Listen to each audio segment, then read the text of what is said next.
Welcome to the Small Steps, Big Wins podcast. I'm dedicated to helping you take control of your life. Together, we'll explore practical tips, expert advice, and inspiring stories to help you overcome obstacles and achieve your goals. Making small changes is possible and can lead to big results.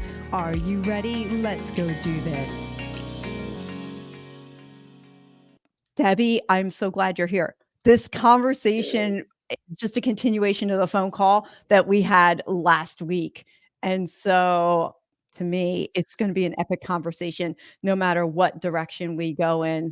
So, Debbie, if I met you at a party for the first time, what would be the 1 minute intro that you would give me that would sum up who you are? Oh my God, sum up who I am. Tell It's me about interesting. yourself. Well, that's so funny, right? Because that's what I do with everybody that I work with. That's my first thing. So tell me a little bit about yourself. And it's funny, Sue, because and I will say my part, but people go, I graduated from University of Arizona. I have a 4.0. I go, shut that, what up? I go, the door just went like the door just slammed in your face. So basically, what I would say about myself is that I have been in public relations and marketing for 30 years. But that comes from my little stint when I was 12, when I wanted to move my family to Beverly Hills because I was watching the Beverly Hillbillies. And I thought that'd be a really cool place to live. It looks like they have good shopping there. Maybe I they have bet they good were schools happy there. about that one. Yeah. Well, they were like, no effing way. And I was like, no, I think there is a way. So in those old days, I did like a posters thing of what it could look like, what our life could look like. Long story short, 6 months later, we moved to Beverly Hills. And in that moment, I said, I had the power of persuasion. And at 12 years old, and then my life just took off. And everything I've done is about persuading others that there is something new that maybe didn't exist before that I want to bring into the world. So that's what I do. I'm a connector, like I'm a major connector, and I'm a major manifester. So I not only for myself, but for others, I can help make your dreams come true. That's who I am. Wow, that's like a modern day wizard. Yes, Do you consider yourself like a wizard? Would you ever just describe yourself like that?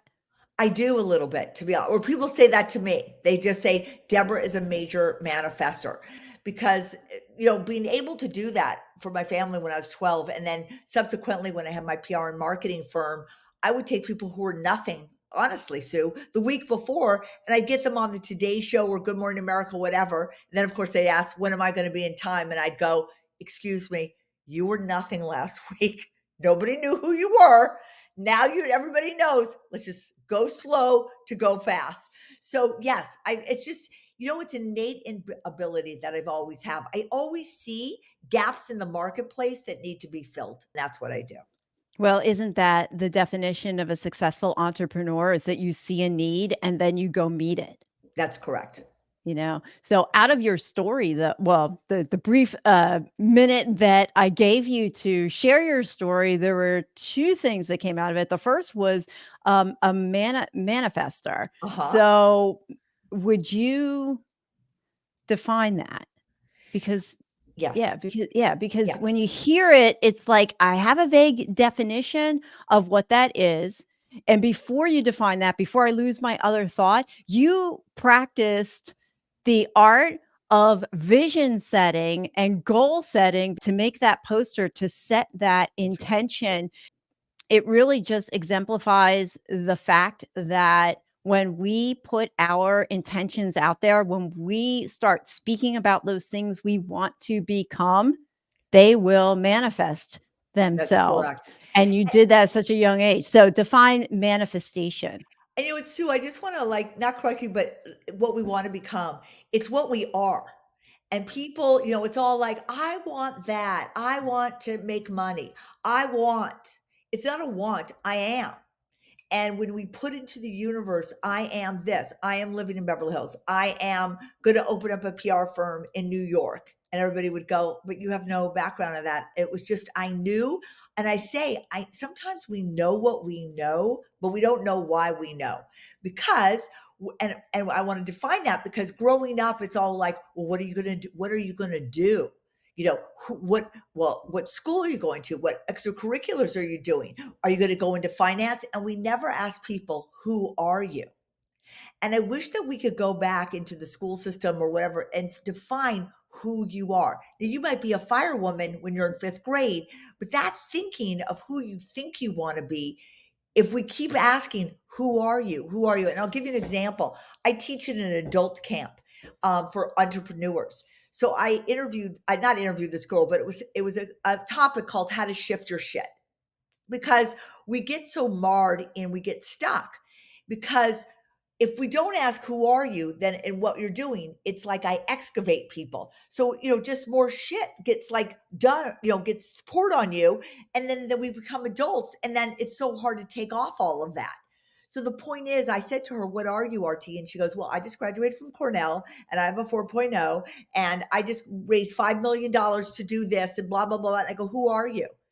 And she goes, well, and she had a thing for a minute. She goes, well, I'm a girlfriend and I'm a daughter and I go, who are you? Done. She lost it. And then everybody in the group lost it.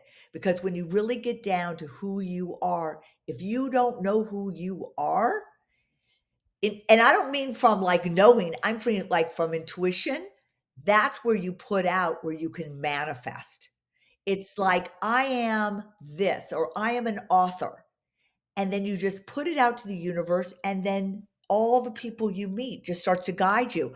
I used to listen to a tape by Deepak Chopra called Influence, How to Influence. And it wasn't about making all this money, but it was about what we're talking about. And I swear to God, I'd be walking my dog and I'd go, I'd love one more client. Like when I had my PR firm, I would get home. It was almost like a joke. The phone would ring and somebody would say, Deborah, so-and-so, Sue told me about how great you are at PR. I'd love to talk to you. And I would sit there, Sue, and go, you cannot make this Yeah, up. you can't make that stuff up. Yeah. Okay. So And I I'll was give you. long-winded, but I had to Oh tell my that gosh. story. Well, you know what? We don't realize the power of our thoughts.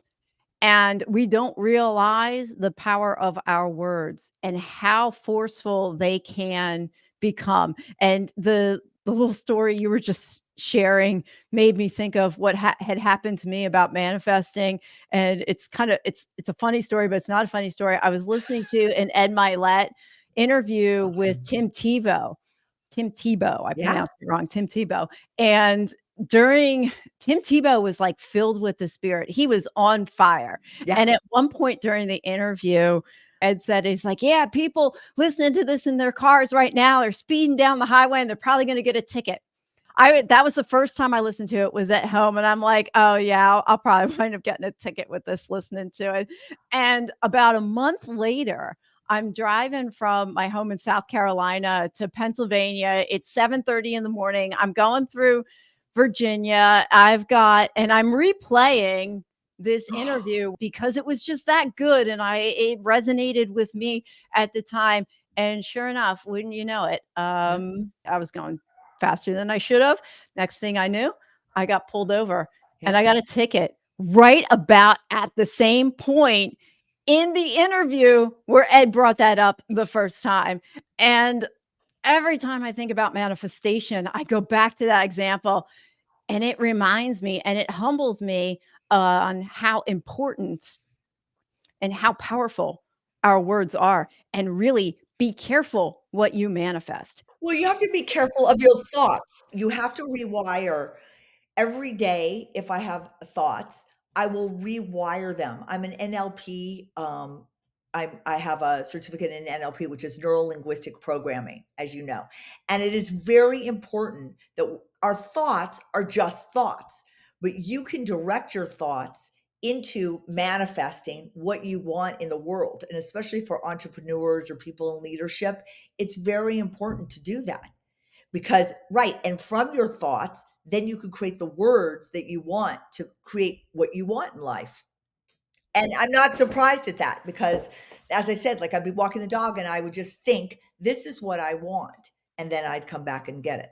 Well, at the time that happened, I didn't know a lot about manifestation. I Mm, didn't know about the power of the words. I'm going back, maybe I would say, during the summertime. Oh yeah, yeah. it had to have been the summertime. And I didn't start my own personal development and intensive coaching um, transformation. It's really the correct word Yeah, to say, until August. So this happened to me prior to that. So I had no idea about energy fields or anything that had to do with the metaphysical or how powerful, like I said, how powerful our thoughts are. I don't think we ever defined the word manifestation.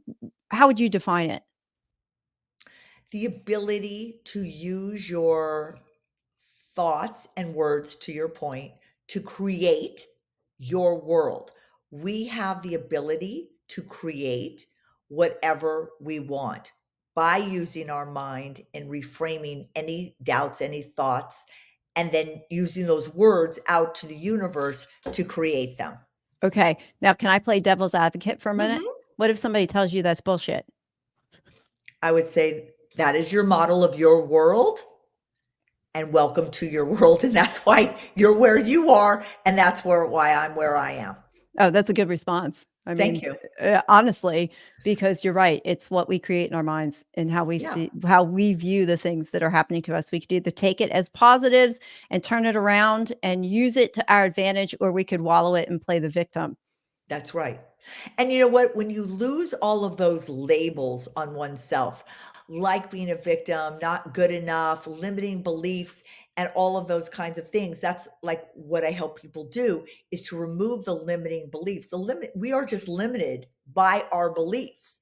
And if you let go of all those limiting beliefs and reframe them, I'm telling you, we use like less than a third of what everybody is capable of. Mhm. Yeah, and it takes some people it's easy, others it's a lot of work to do that. It is a lot of no, I It's a lot of every work to try and do that, and I think with and I think trying to do it yourself is even more difficult. At least that's that's correct. been my experience because I've been trying to self-improve myself for what feels like decades, not realizing that, wait a minute, it's not okay inside me and I'm the one with the problem. And I require somebody else who can look at me from the outside and see what's going on the inside and help me fix those things. Well, Sue, that's very interesting that you say that because when I started Your Career Design Lab 5 years ago, it really came about. I mean, I've always been an entrepreneurial person, creator, manifestor. Like I said, I just see gaps in the marketplace. I go, "Oh, I want to just make that," or "I'm going to create this," and it's always been successful, which has been great.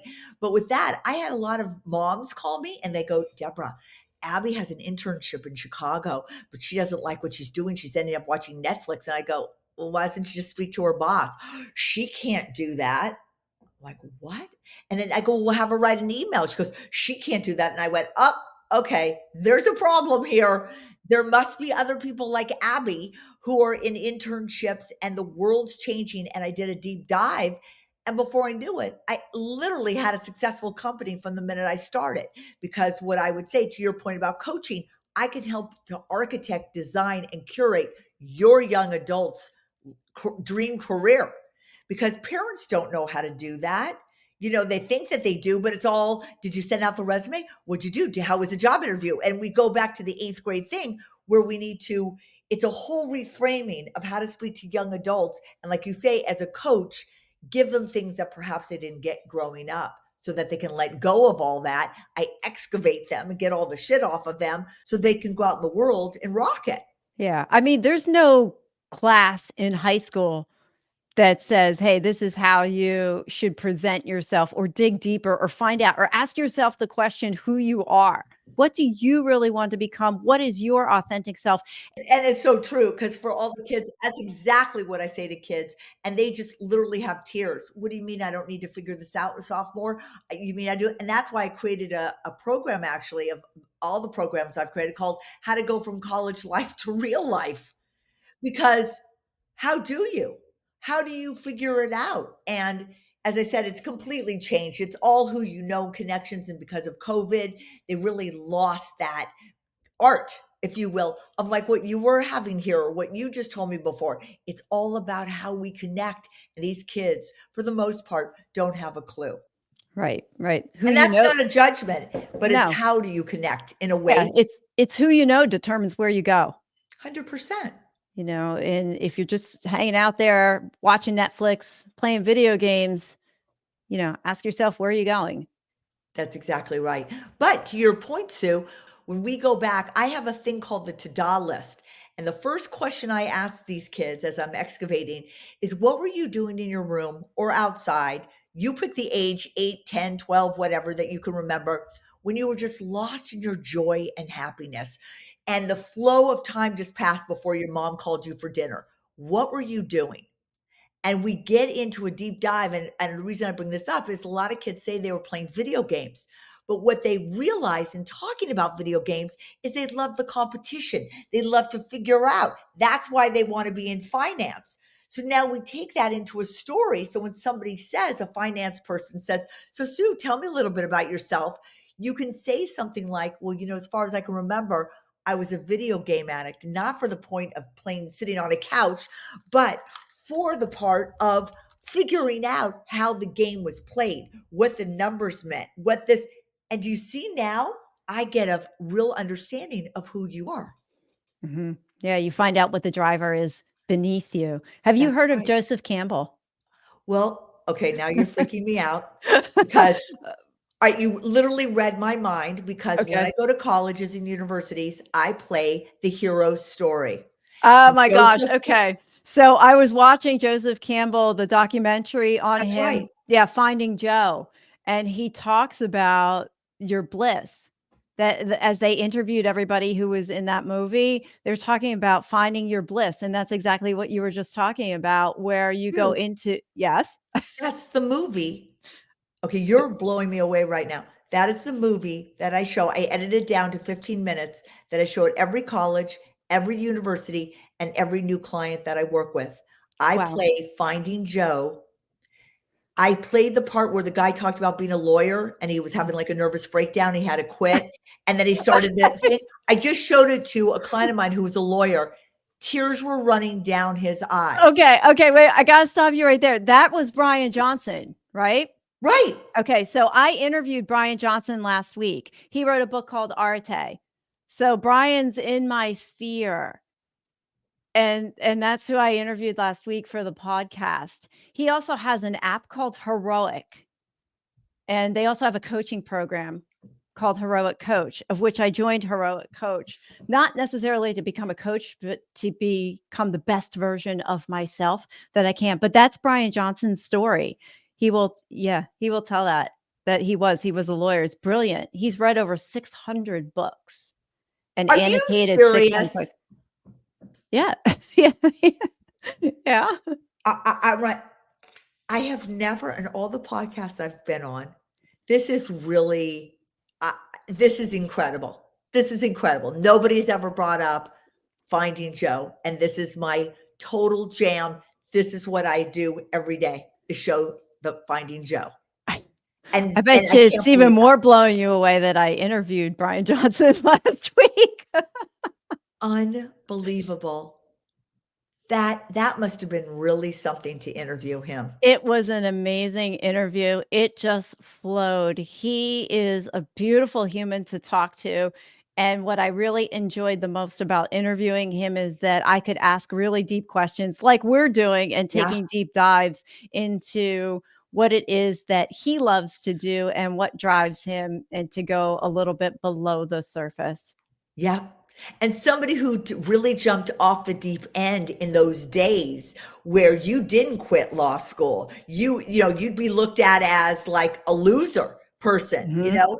and now this is what a lot of kids are doing because they need to do that to find out what they're really passionate about. My father, you and I were talking this before camera, but my father used to say something to me. He goes, Deborah, find something you love to do, get really good at it, and the money will come. Mhm. And I have followed that philosophy or that mantra for my whole life, and it is so true. Yeah, So and just I can say yes, that's true. I've interviewed quite a few people now, and I've interviewed quite a few millionaires, and a lot of them, the common thread to their story is that they followed their passions, and they were not afraid to go against the tide. They weren't afraid to go out and do something courageous. They knew deep down in their heart that that was the thing that they were supposed to pursue. And they were very focused on that one or two things, whatever it was. And their life zigzagged along the way, but they had the capacity to course correct when that time came, you That's know? right. So, and That's right. they dig deeper on that. So, you help young people, but I know you also have a program that helps people on the back end too. And I wanted to ask you, your program is called How to Get Bolder, Not Older. So, I want to know why the B and the O in that title are in parentheses, or sometimes you see them in a different font. What's going on there? It's you know what it's going on there is that I didn't get to these people who are in their 40s, 50s, 60s, going to college, but I can certainly get to them now. And going off of what you just said, Sue, I had a client who came to me about a year and a half ago, and he had been like a graphic designer at the Miami Herald, and now he sold private planes. And he was at his wits' end because you're selling $8, $10 million planes. And then the wife comes in and goes, I really don't like the red interior, and then the whole deal's off, and then he wants to just kill himself. But meanwhile, his passion was women empowerment movies. He dreamt of being like a television producer, director kind of person, and he was very into the arts. And he came up with a true story of 4 Filipino women during World War II, and they kind of saved the Americans and the Japanese because they went in like incognizance, and it's an incredible story. We worked together. He goes, that's my passion, Deborah, is to do women empowerment movies. I got him to a producer. The producer got us to a production company. He is now greenlit for Hulu. Wow. And that happened within about a month and a half of working together. Holy moly. Talk Right. about fast track. Fast track. And I can tell you, I worked with a guy who was a huge finance guy, made like his millions. His wife actually, with all due respect, called me and go, you got to get him out of the house. I cannot handle retirement. Is not looking good here. Divorce might, but retirement is not looking good. And I helped him to find 4 or 5 volunteer jobs where he really could put his passion towards helping others with a purpose. The bolder older is about, let's go back now. Now that you got the 401k, your kids are out of college, they're on to their lives. What now is your time? What do you really want to do without all the responsibilities? Let's find your passion and put it to a purpose. Because I got to tell you something, retirement is like a retired word for a lot of people. There's ways of living your life, but feeling purposeful, because that's what's going to give you longevity in life. True, true. How about those people who are in their, say, 40s and 50s, and they don't have the retirement account, and they wake up one morning and go, "Oh, crap. This is not my authentic self. I am not living in my zone of genius," and want to start over. What would your advice be to them? Well, I'm actually working with 2 right now. She has a 12-year-old, and she's working as a manager at, like, one of the big retail firms. And she's like, the hours are killing her, the Christmas thing's killing her. It's like you kind of are in a job for 13 years, and you wake up one morning like, "Oh, I could have had a V8." Like, "Oh my god, I forgot that I shouldn't be doing this job anymore because this is a job for 20-year-olds." And so now what we're looking at is what she really wants to do and taking all those skills and value. But you know what happens with a lot of 40 and 50-year-olds? It's what we're talking about before. It's limiting beliefs. Well, this is what I meant to do. Well, this is what I studied. This is what I'm good at. This is what I have to do. It's like bull. No, you don't. Who are you really? What did you not get to do because your parents told you that you were going to be a doctor or a lawyer or an Indian chief? And then now let's take your skills that you have and transform them into something new, because the world's changed post COVID, and you could bring those skills in. You don't have to have boom, boom, boom, boom, boom, did finance, did data analyst. No, they'll take you from a whole other area as long as you can talk who you are in that and bring that value to the job. Yeah. What other blocks do you see in people other than just limiting beliefs that keep Mm. them from making that jump that they want to make? So, you've got limiting beliefs and you've got fear, but the problem with both of those words is that they're so general that it's hard to I don't want to say quantify, but when you say, "Oh, people have limiting beliefs," oh, it's fear in the way that keeps them from moving forward. Get more granular with that. What have you seen? I've seen, and it's interesting, this has been fascinating to me, Sue, is I work with a lot of doctors. People want to become cardiologists or brain surgeons. I mean, colorectal surgeons, like so many people. And when we do this excavating thing, the thing that comes up is imposter syndrome. And it's like, oh my God, you went to Columbia. It's so interesting how people go through life doing their life. The granular part is we wake up in the morning, we brush our teeth, and we do our life. But the question you have to ask yourself is, why are you doing what you're doing, and what beliefs do you have about this?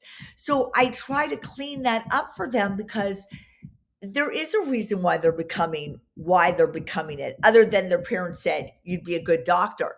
So that's what you have to come to know, is the why. Why am I doing this? What makes this my passion? And then put that into your, into your life. And that's the thing. It's the belief systems, but then asking the why. And it's fascinating. I'll be honest with you. I just thought I could get into this and get people onto their careers. But what I do spend, I'd say at least half of my time with, is finding out about your family background. Well, my parents got divorced. It was, I don't speak to my mother. I don't, it's incredible. And that's what I'm talking about. Talk about granular. That becomes your belief system. And then I try to give them agency to become who they need and want to become. That those beliefs are not who they are. Yeah. It almost sounds like people have to go back in time to who they were in their, younger years and dig up all that. Make sure you deal with that stuff first. Ask yourself, why am I behaving that way? And it's been true for me anyway since I started coaching. That's what we did.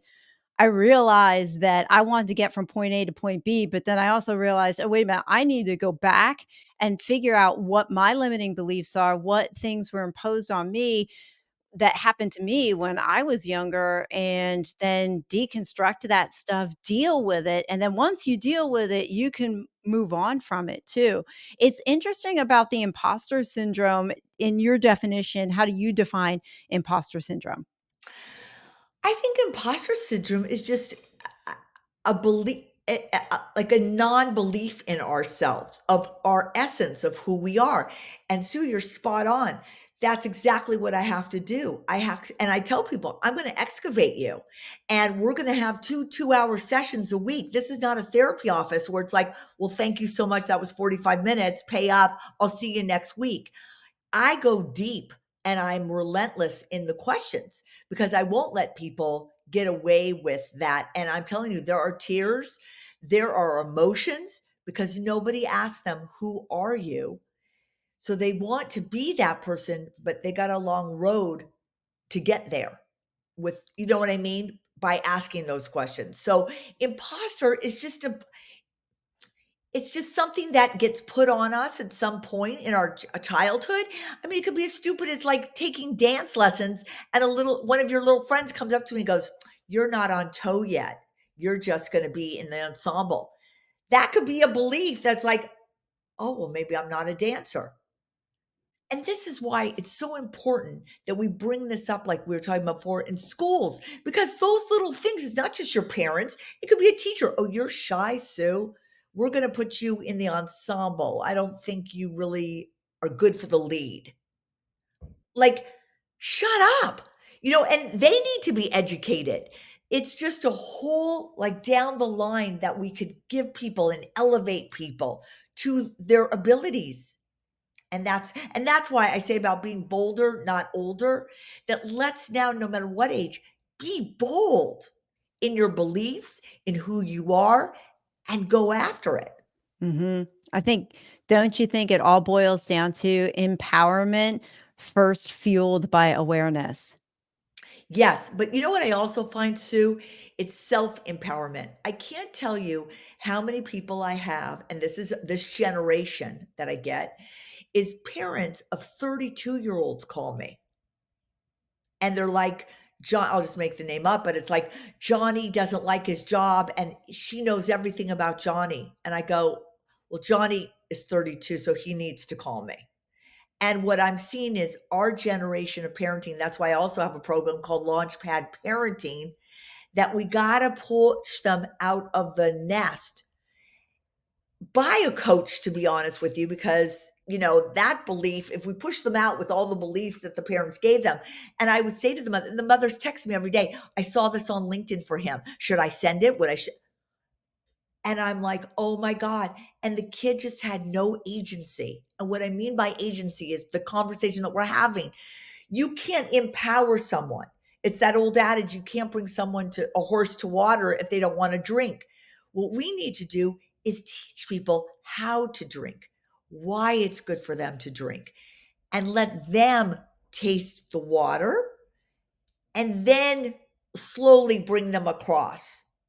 But you can't go, I'm going to bring you across because I know what's better for you. And I'm your mother. And I know, and I now my nervousness and I'm deregulated. So I'm going to make you deregulated and I'm going to fuel your anxiousness. But I'm just trying to help because I'm a fixer. That's how our generation and how so many of us grew up and how we're raising our kids. And then I'm getting those kids and we got to go back. Yep, I agree.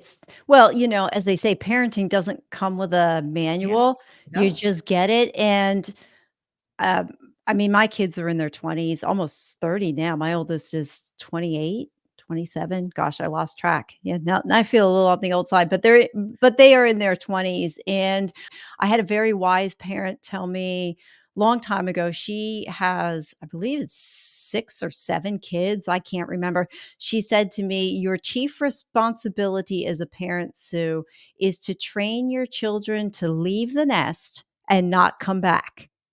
And I was like, that was the single best piece of parenting advice I had ever received. But even receiving that, sometimes I had to catch myself with my adult kids trying to put what I think is best for them onto them. And it's really not. And since I've started my own coaching journey and since I've started my own transformation, I've learned that, they have to want it. They have to want the change. It took me 51 years to get to the point. I knew I needed the change, but I think what held me back a lot of the time, and it wasn't just the money. I mean, there was a little bit of the money there, but it wasn't just so much money. It was being afraid of what I would find on the other side when I started going through that journey. And I think a lot of people enjoy the comfort. I mean, there's psychology behind it, being in that comfort zone. You don't want to step out into the uncomfortable, into the unknown. But what we don't realize is that when we take that chance on ourselves and we follow that North Star that really is trying to guide us on the inside, yeah, it might be like, and I'm gonna attribute what I'm gonna say to my friend Chase because he said this on one of my other podcasts. It's like you're walking on gravel, like on cement, and then you have to and the cement's kinda gritty, and you have to go through and walk through hot coals, but then you don't realize on the other side of the hot coals are plush. It's like a plush green grass that's far better than the cement you were walking on, and it's certainly better than the hot coals, but you just don't realize that it's over there, but you have to go through the trial in order to get to the paradise. that's right. That's 100% correct. And that what I'd also love to teach early on is if we could learn early on to stay in uncomfortableness, that and just go through it. Just go, not divert, not go like, oh, I'm uncomfortable. I'm going to plan a trip to Turks and Caicos. You know what? Where we run away from the uncomfortableness. But if we as children or young adults could stay in uncomfortableness, rewire or reframe what that uncomfortableness is. And like you said, that whole thing about coming out the other side, we'd have so much better people. And, I bet that person, by the way, because I just heard a story about the eagle and the eaglets. and it sounds like a version of that, what she told you, is that eagles, and I said this to the woman, the mom, and she started to cry, but the eagles, they instinctively know when they have babies when to throw them out of the nest, and they know, like they're scared that because they might throw out the eaglet and it might fall to the ground, it may like hurt a wing or whatever, but you've got to know when the time is right to push them out, because that's what they meant to do, is fly away. Yeah. Sometimes we just don't know when to push, Right. you know? But you know what? And sometimes, and this is this generation too of not failing, sometimes you got to push. And you know what? Maybe they do fall to the ground and hurt their wing a little bit. But you know what? Then that's when they learn resilience and they learn strength and they learn how to work, do themselves and then repair themselves, not us helping them to repair. And then they can fly away again. You know, it's interesting. You said the word failure. Failure is one of those words that I did not want to have in my vocabulary. And going back into story work, I figured out, pretty much where it came from. I won't go there now, but it pretty much it's rooted back in my childhood. And so I was taught and I believed that failure really was a detriment to who I was as a person. Therefore, I couldn't go forward and do anything unless I knew I wouldn't fail in it. If you code it correctly on your mind, failure is a positive thing because it's an opportunity to learn. And when we have that opportunity to learn, we become winners. In the deep work I've done, and I'm sure you've seen it with others too, once you make that shift in understanding that those failures, you can turn those problems and failures into opportunities and moments of growth, then that quote unquote fear that's holding you back from doing something that's unknown, you wind up shelving that fear and saying, okay, I'm okay with whatever the outcome is because I have developed this resiliency. I have developed this anti-fragile confidence in order to be able to handle whatever it is that comes my way. And if it's a big thing, hey, that's all right. Bring it on because I'm going to give myself that internal drive. I've got this ability to do whatever comes my way. I've got this. That's exactly right. That's it. And I mean, that's what we're talking about in schools and stuff like that. If they could change that thinking that failure is a wonderful thing. Right. It's a wonderful thing. And yeah, if you're operating on the perfectionism thing, I work with a lot of kids like that. Like, what is your weakness? And they'll say perfectionism is like a huge thing for so many of young adults. And it goes back to all the thinking that we're talking about. Perfectionism keeps you from getting into the uncomfortable zone, from pushing yourself from going. And, when you talk about Brian, or Joseph Campbell, it really is our hero story, because you're going to go out in the world and doors are going to open for you, Sue, that are not going to open for me, or dragons are going to slay you that don't, do me. And that's my whole thing about the program that I do, is about rewriting and writing your stories. So for all the questions that an interviewer might ask you, what are your strengths? What are your weaknesses? What do you like to do 10 years from now? Whatever. You have stories that we can rewrite that feel intrinsic to you now, that you can show up with confidence and conviction. That's my purpose. Mm. So you do a lot of work with story work. Mhm. Where does someone start if they know they have a story in them and they want to get it out?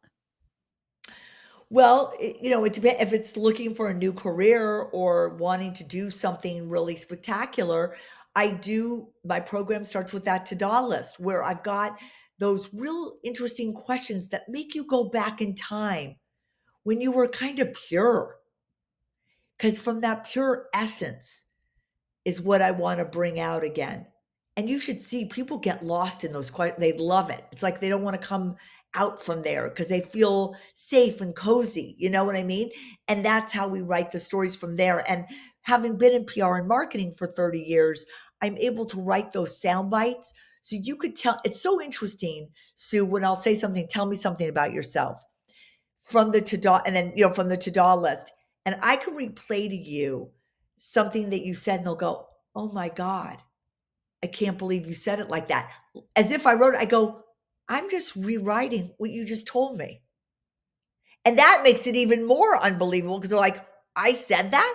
I didn't know that's what I just said.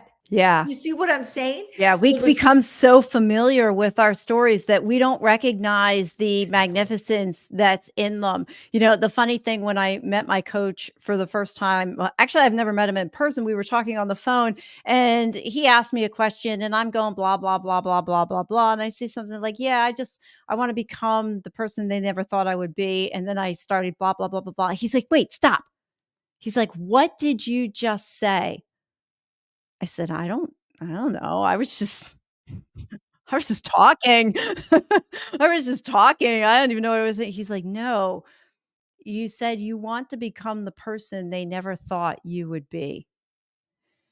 And that was the first time I ever heard my own words like that spoken back to me in such a way that I realized that I have been trying to become something for a long time and not figuring out how to do it.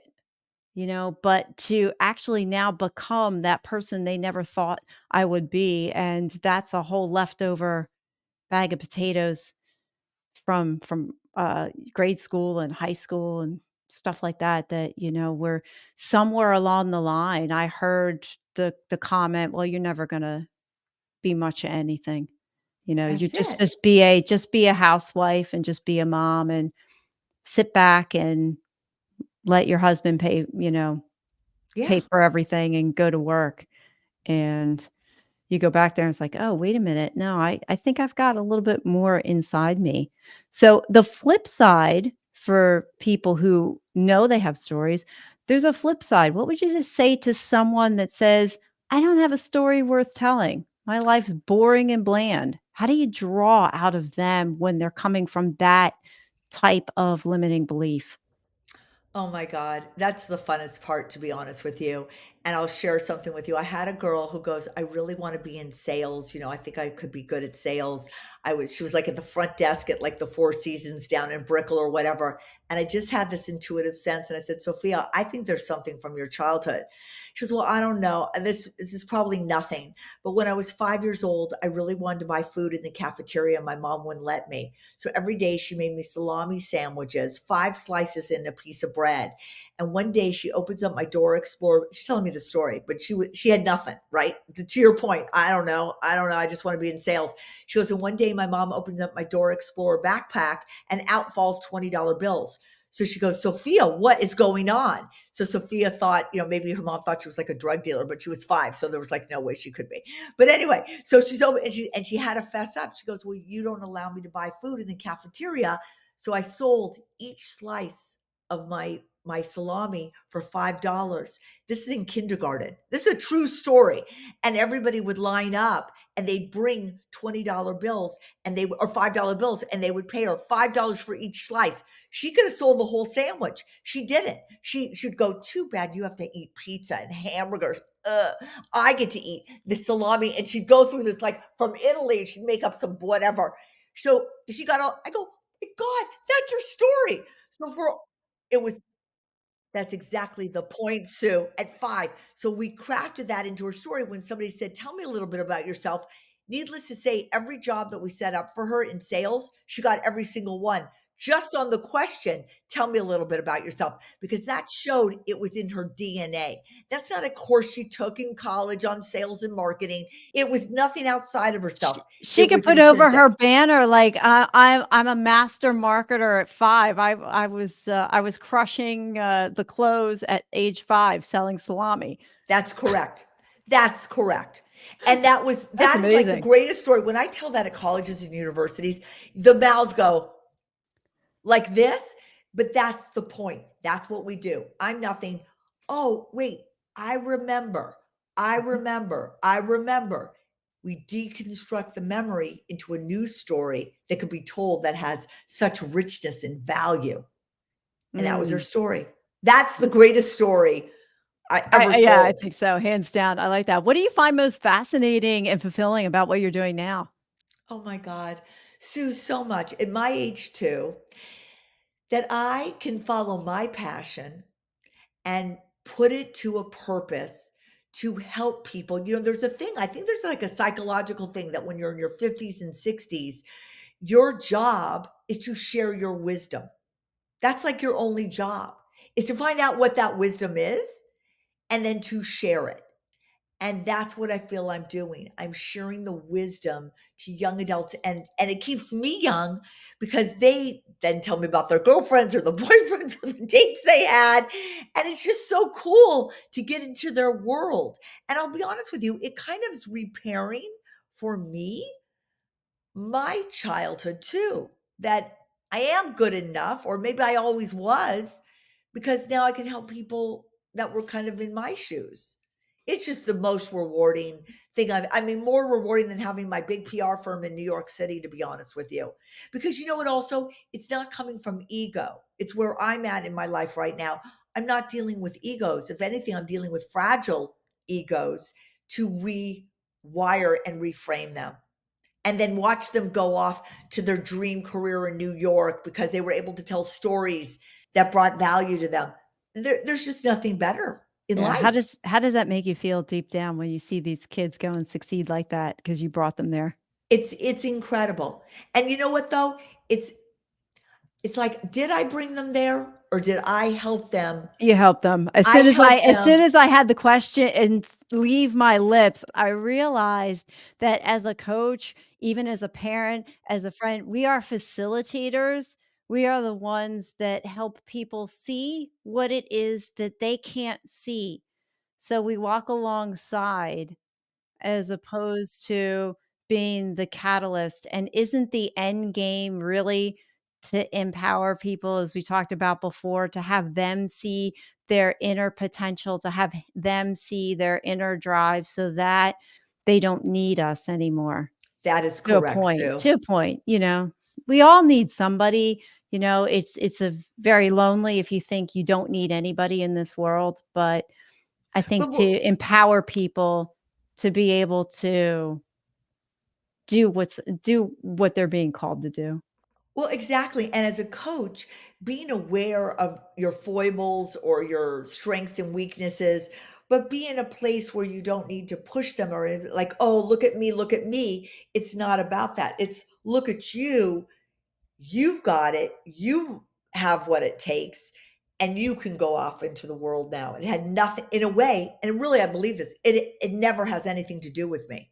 To your point, I was just a facilitator because I know the know-how of how to excavate you to find out what your passion and purpose is and then help you to get there. But I take no credit ever on anybody I help place anywhere.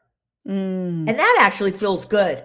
yeah. That I'm not in a job where it's just incredible Why does that feel good to you? to not have to own somebody else's agency.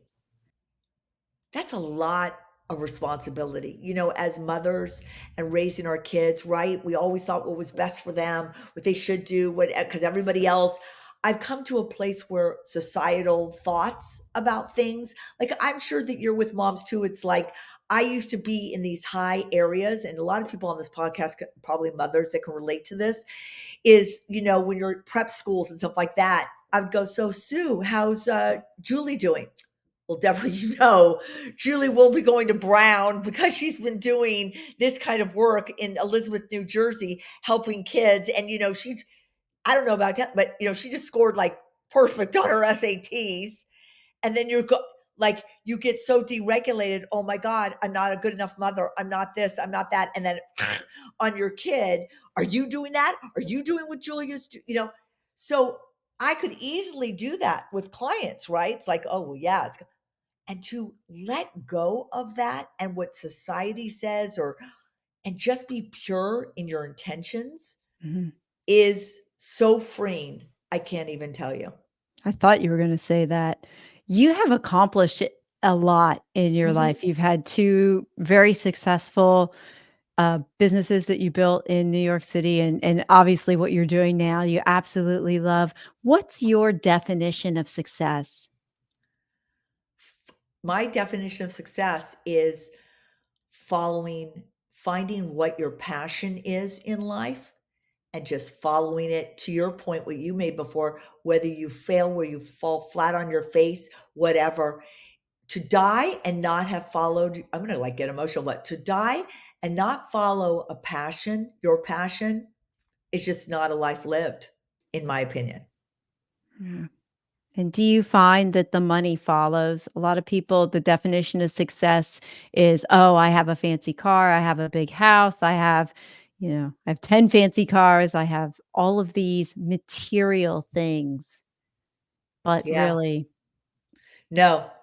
And that's interesting you say that because I find a lot of the young adults think like that.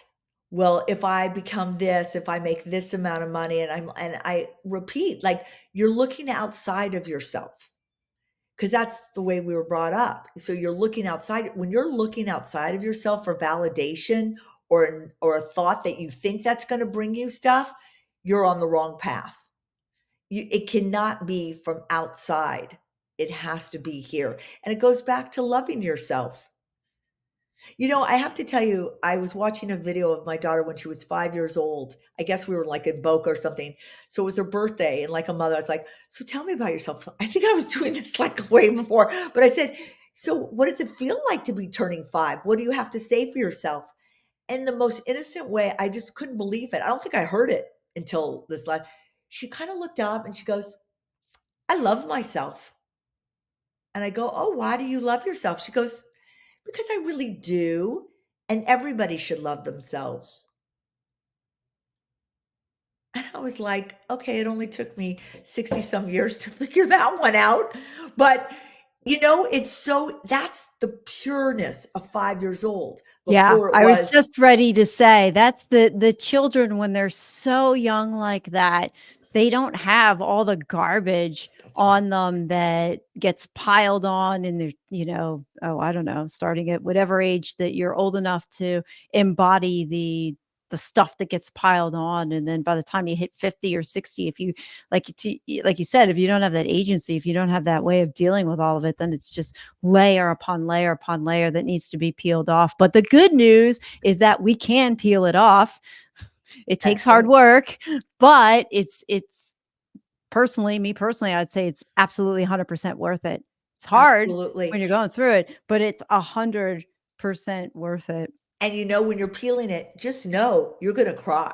Like you're going to, when you're peeling that out, you are going to cry. I You're heard going to it's go, I know. I heard it said one time that crying is a way to release your argument with God.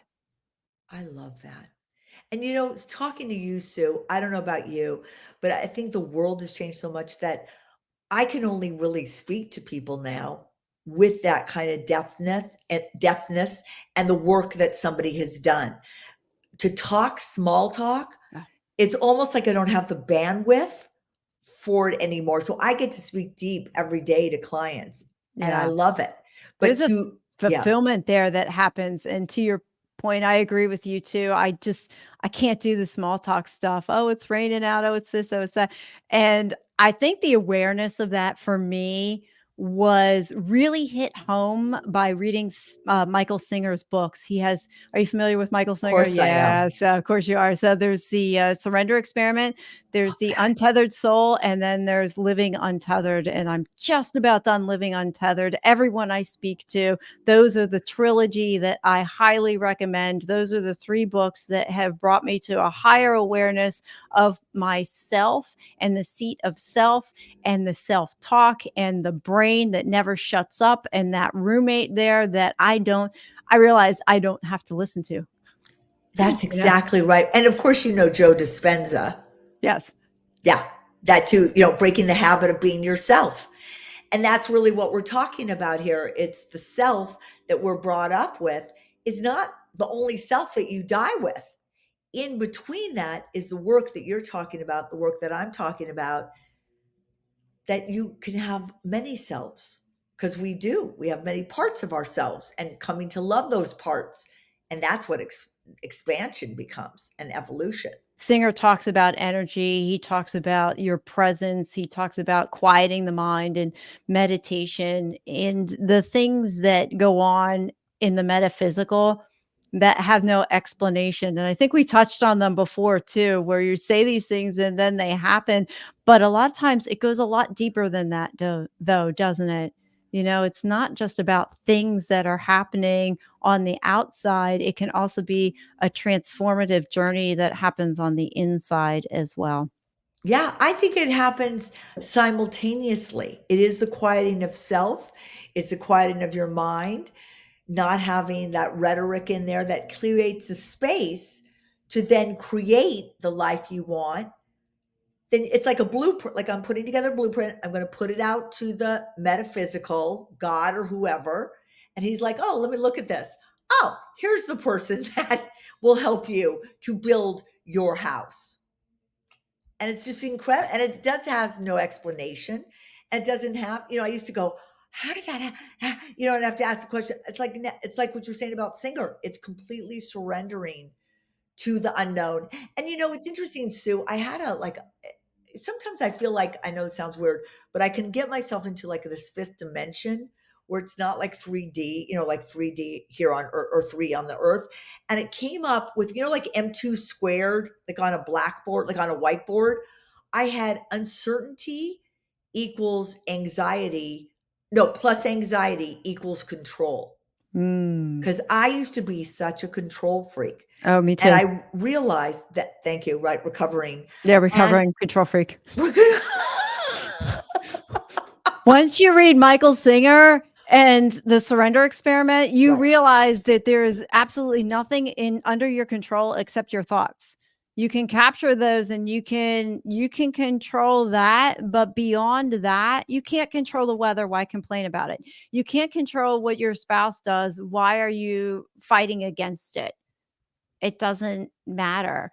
And we I keep telling myself there's a couple of little phrases that I've picked up from those books, and one of them is relax and release. Yeah. When something comes my way that's kind of a little on the anxious side. The other is it's not okay in there. That's the other thing I say to myself. Sometimes if I have this something come up in my brain, I'm like, oh, okay, it's not okay in there. It's okay. It's not okay in there. And then you step back and you kind of make a little joke out of it and realize that we're only on this earth for most of us less than 100 years. And when you look at the size, the number one, the size of the earth, number two, the scope of the age of the earth, we're just this little insignificant thing on this spinning ball out in this huge galaxy going around this big giant sun. Doesn't really matter. Correct. I mean, what matters is what you can influence in your sphere. And to your point that you brought up before, living a life that's fully lived. Yeah. And then do that and get the most fulfillment out of it. Why complain? And I'm a recovering complainer too. So I'm recovering from a lot of things. But Complaining, perfectionism, right. But you know what? To your point, control. But yeah. But once you let go of those things, it's so freeing. 100%. And Sue, it's also knowing, to your point, that our brains are created to keep us safe. It's that whole fight and flight thing. So when you're talking about that, which you're so right on, I say to myself, oh, you're just wanting I know, brain, what you're doing. You're trying to keep me safe. Cool.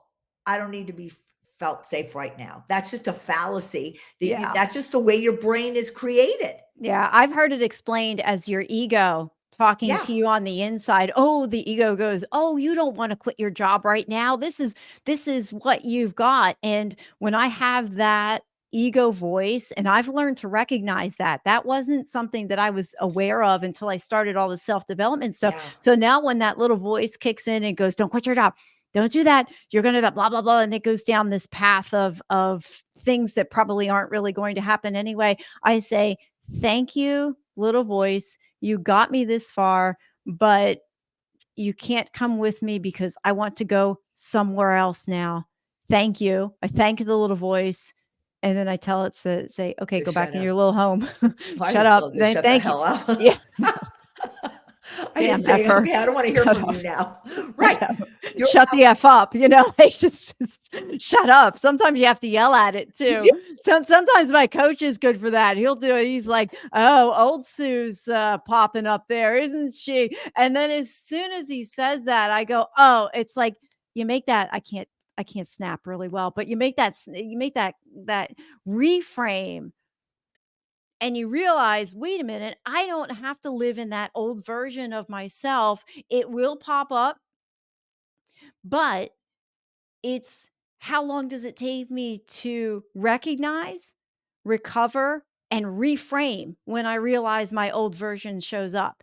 And before I started my transformational journey, that old version of me, man, she'd stick around way too damn long than I wanted her to be around. Now I can recognize it. And depending on what it is, I'll sit in it for a few. But then I realized, "Oh, wait a minute, this is not gonna serve me to be there. This is old Sue," and then boom, reframe, reframe it and just and you can do it. It's very fascinating. It's a fascinating experiment that when you're in that state of despair or hopelessness and, I've been there. I can honestly say I've been there. I've battled with suicidal ideation for over 2 decades, so I know what it's like to be in that spot, and now through the work that I've done, yes, every once in a while that does come up, but I realized, wait a minute, I don't have to live there anymore, and you can reframe yourself in an instant. Are you familiar with Jason Drees? Have Of you ever heard of course. Jason? Oh, okay. So Jason's been on my podcast as well, and he wrote a phenomenal book called Do the Impossible. Yeah. And he talks about in the book how to do frame shifting. Wow, And I gotta I've get been that do book. oh gosh, yeah, he has a free call every Monday that he does. It's a Monday mindset reset. If For those listening, you can check it out. It's on my websites and you can find the links through there. But he does a free call every Monday. And if you want to reset your frame, reset how you think, he goes on these calls and it's like getting free coaching for 20 minutes. But I've been doing it pretty much faithfully for the last year and a half almost. Mm. And you just go, you just reset yourself, and that was my first exposure to this whole other world that Yeah, you can reset your mind, that you can reset your thinking, that you can frame shift the idea that the impossible is just uncommon. that's right. That blew me away. I had no box to put that in, and it's kind of funny how the universe and I do believe in God. I know God is up there orchestrating it all, and I don't push my belief on anybody, but I know God's up there, whatever anybody wants to call. But through a series of events, these things came into my life at perfect times, and then as they began to unfold, they made more and more sense. Yeah. Sue, I just love everything you said. I am a part of a thing called MRW. It's called Making Relationships Work. Just for a myriad of reasons, it's like really important. And they talk about the relationship house and you have to build trust and communication. And if you've got people in there, including your mind, taking up space in your house. That's why, like, when I see you going to these people like Jason and whatever, it's like you're creating the house that you want to invite people in. So when you talk about rewiring and reframing, it's sort of like, when you have somebody redoing your kitchen or redoing your bathroom or whatever. It's like they're in to help you rework, get better faucets, get better things. And then it's like, get the hell out. Like I can live in my house now beautifully. Do you know what I mean? So because that's how I've been in intuition groups and I've been different things. And then you start to see people like, wait, I'm still been looking outside of myself and it's wonderful. But now I can be in this house on my own. I know how everything works and it feels so good. And I can invite then the people in that feel good, bring good energy into my house. Yeah. Well, I think the game changer is when you realize you have to go inside first and not Absolutely. outside. And so much of the therapeutic movement, so much of what's out there is like, just change your behavior, just change your habits, just do this from the outside. And I'm not dissing that. I'm not saying there's anything wrong with that.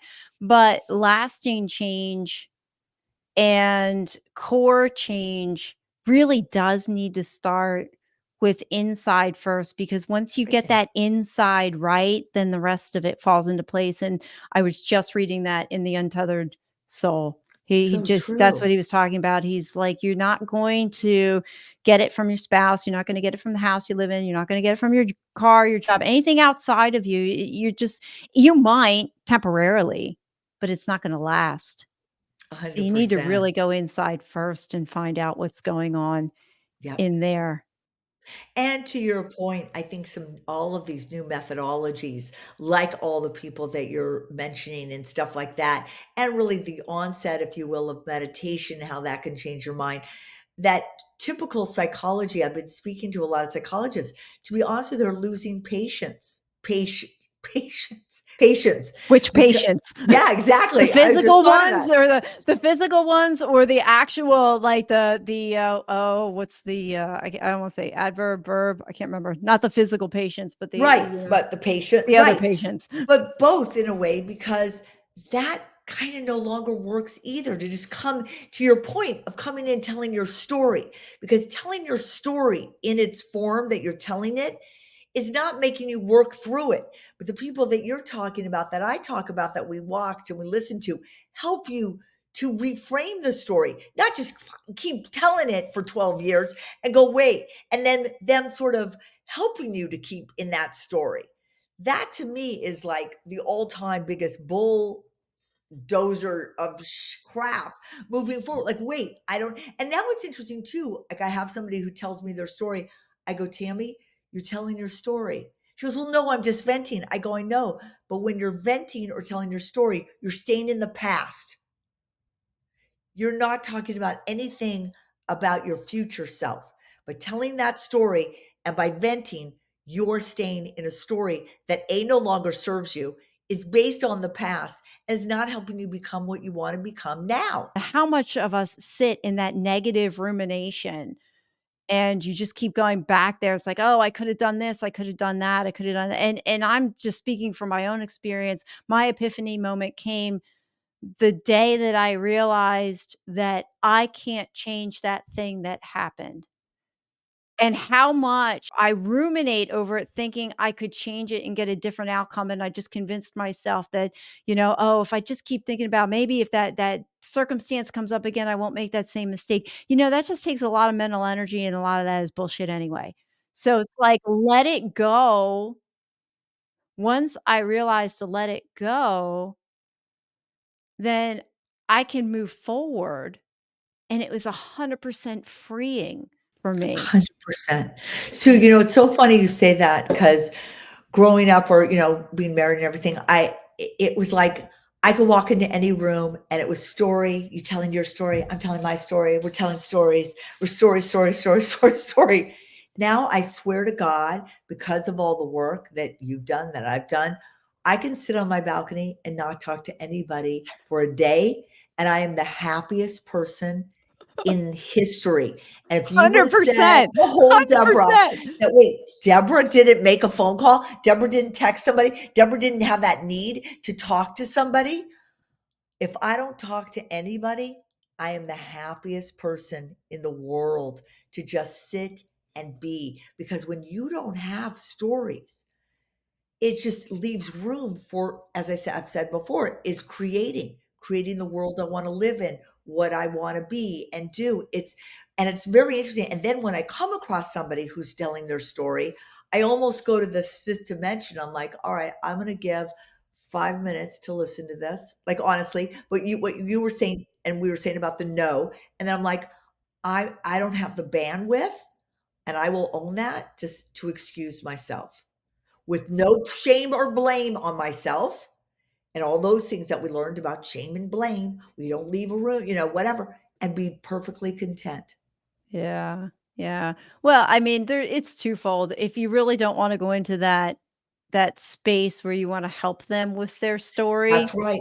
you have to want to be there. So if you don't wanna be there, then yeah, excusing yourself or whatever it is that you have to do to to mitigate that versus having compassion on somebody who doesn't understand that they're telling their story and it's not serving them to Right. tell it in the way that they're telling it. So it's kind of just deciding where you're at that moment. And you mentioned creativity before, and when we are in a state of anxiety, we can't be creative. That little creative voice that goes on, it's just not going to, because when you're operating from a survival mode, that's all your brain wants to do. That's all it's focusing on is survival. So, That's right. but I have to say, yes, I enjoy the silence too.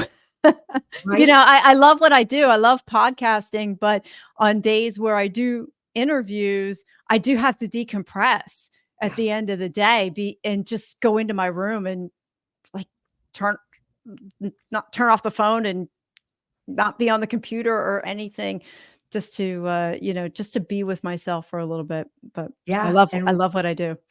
I know, yeah, and you do it so well, and it's so great to be in spaces too, where we're around people who love what they do. There's nothing like it, and everybody has that opportunity to do that.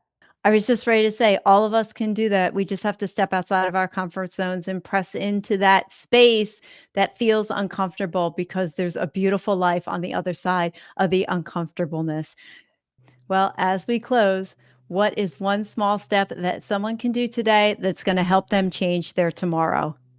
Really look at your own whiteboard of your beliefs and the thing that's holding you back, and try to create a new equation for it and move into that, if that makes sense. Like when I found out that it was like an epiphany that my uncomfortableness leads to control. And knowing that now, it changed everything. Oh, thank you. Thanks for that. So, how can people find you, reach out to you, all that fun, good fun All the stuff that fun goes at the stuff. end? Yeah, that goes at the end of every podcast. Well, I have a lot of freebies on my website. So people can go to my website, which is www.yourcareerdesignlab.com.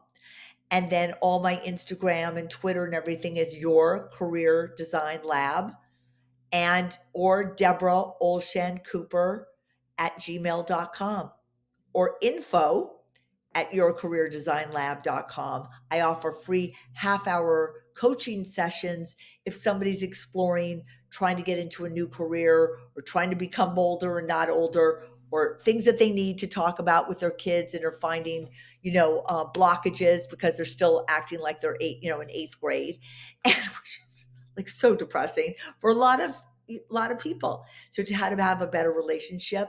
And as I said, I have a lot of freebies on there and a lot of case studies so people can see, like, oh, I want to get there. So I hope people will go to it. All right, awesome. Well, thank you for the gift of your time. This has been an epic interview. I have enjoyed every moment of it.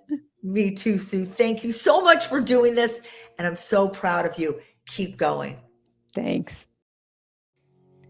Thank you for listening to another episode of the Small Steps, Big Wins podcast. I value your time with me, and I seek to make every moment count. In order to make lasting change in your life, listening is usually not enough. So I want to ask you, what practical steps are you going to put into action today as a result of listening to this podcast? Remember, any step, any action, no matter how small, starts your journey to a big win. And if you're not sure where to get started, check out my website, personalcoachfinder.com, and find someone who can help. Remember, life doesn't get better by chance, it gets better by choice. Take small steps today and make your life awesome, friends.